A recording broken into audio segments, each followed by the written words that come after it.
بسم اللہ الرحمن الرحیم وبہ نستعین وهو خیر معین۔ ماہ مبارک رمضان کی دعاؤں کا سلسلہ بتوسل محمد و آل محمد جاری و ساری ہے۔ 16ویں شب کی دعا تلاوت کی جا رہی ہے۔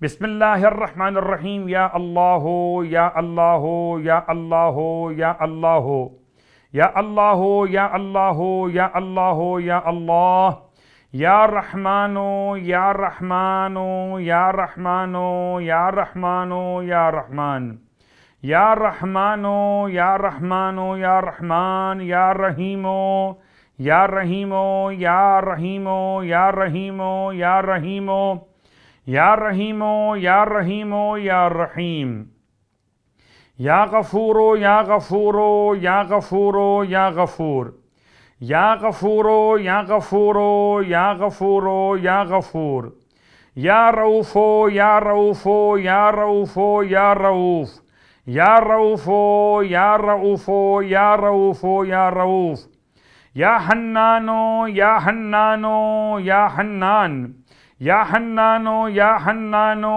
یا حنان یا حنانو یا حنان یا علیو یا علیو یا علیو یا علی یا علیو یا علیو یا علیو یا علی صلی علی محمد وآل محمد واغفر لی انکا انت الغفور الرحیم۔ 16ویں شب کی نماز مولائے کائنات علی ابن ابی طالب علیہ السلام کی روایت کا تسلسل وسائل الشیعہ کتاب کے حوالے سے۔ 16ویں شب میں امام فرماتے ہیں کہ 12 رکعت نماز پڑھی جائے، 2 رکعت کر کے، جس کی ہر رکعت میں الحمد کے بعد 12 مرتبہ سورہ تکاثر کی تلاوت کی جائے۔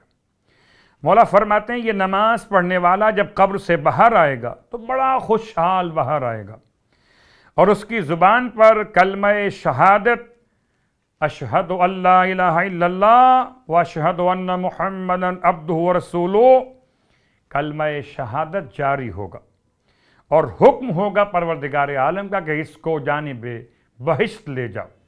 پروردگار ہم سب کو نماز اور اس کے ثواب کے حصول کی توفیق عطا فرمائے۔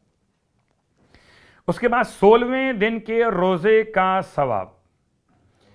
ارشاد فرمایا اللہ کے حبیب صلی اللہ علیہ وآلہ وسلم نے کہ جب تم قبر سے نکلو گے تو تمہیں 60 لباس عطا کیے جائیں گے تاکہ تم انہیں پہنو، تمہیں سواری کے لیے ناقہ عطا کیا جائے گا، اللہ تمہارے لیے ابر رحمت کو بھیجے گا جو اس دن کی گرمی میں تم پر سایہ کیے ہوئے ہوگا۔ پروردگار ہمیں اس روزے کے ثواب کے حصول کی توفیق عطا فرمائے۔ 16ویں دن کے روزے کی دعا کی تلاوت۔ بسم اللہ الرحمن الرحیم۔ اللہم وفقنی فیہ لموافقت الابرار وجنبنی فیہ مرافقت الاشرار وآونی فیہ برحمتک الی دار القرار بإلہیتک یا الہ العالمین۔ اور آج آپ کی خدمت مقدس میں جو نماز پیش کی جا رہی ہے اس نماز کا نام ہے نماز شکر۔ نماز شکر بروایت امام جعفر صادق علیہ السلام فرماتے ہیں جب تمہیں خدا کی کوئی نعمت عطا ہو تو چاہیے کہ 2 رکعت نماز شکر کی نیت سے انجام دو۔ رکعت اول میں الحمد کے بعد 1 مرتبہ سورہ قل هو اللہ احد کی تلاوت کرو۔ رکعت دوم میں الحمد کے بعد 1 مرتبہ سورہ قل یا ایھا الکافرون کی تلاوت کرو، اور حالت رکوع و سجود میں اس طرح سے پڑھو۔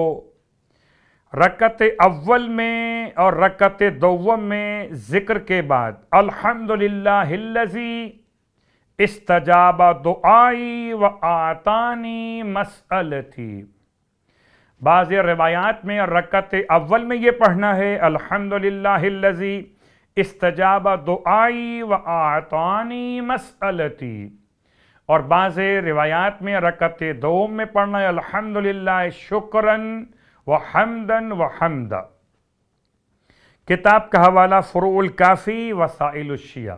پروردگار ہمیں اپنی نعمتوں کے شکریہ کی توفیق عطا فرمائے۔ امید کرتے ہیں کہ آپ سب اپنے درمیان تمام تر اعمال اور نمازوں کے بیان کے حصول کے لیے جو انشاءاللہ ماہ شعبان کی طرح، ماہ رجب کی طرح ماہ رمضان میں بھی رہیں گے، اس چینل کے ساتھ اس طرح سے کوآپریٹ کیجیے کہ آپ کے پاس خود بخود میسج پہنچ سکے۔ اس کے لیے زحمت کیجیے گا کہ سبسکرائب کا بٹن دبا دیجیے تاکہ آنے والے ہر دعا اور عمل آپ تک پہنچ سکیں۔ پروردگار آپ کی زحمت کو اپنی بارگاہ میں اجر کا عنوان قرار دے۔